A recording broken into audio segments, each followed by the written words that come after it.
உத்தமத்தோடு நல்மனசாட்சியோடு என் தேவனுடைய நாமத்தை மகிமைப்படுத்துகிற அளவுக்கு தெரு தெருவாக வீதி வீதியாக தேசம் முழுவதிலும் என்னுடைய சரீர பலத்திலும் என்னுடைய பணத்தின் பங்கிலும் கர்த்தருக்கென்று ஊழியம் செய்வேன். என்னை அழைத்தவரே அதில் மேன்மைப்படுவார். என்னை அழைத்தவருடைய நாமமே மேன்மை பெறுமே தவிர நான் என்கிற வார்த்தை எனக்குள் இல்லாதபடிக்கு தேவனே அதை காக்க கடவர் என்று சொல்லி நீங்க ஊழியம் செஞ்சு பாருங்க.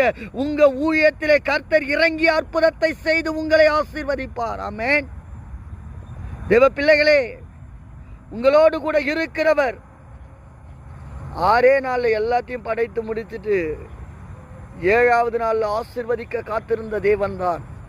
இன்றைக்கு நீங்களும் அந்த 7வது நாள்ல புறப்படுகிற பொழுது தேவ சமூகத்துக்கு போறீங்களா, ஜெபிக்கிறீங்களா, தேவனுடைய வார்த்தையை கேட்கிறீங்களா?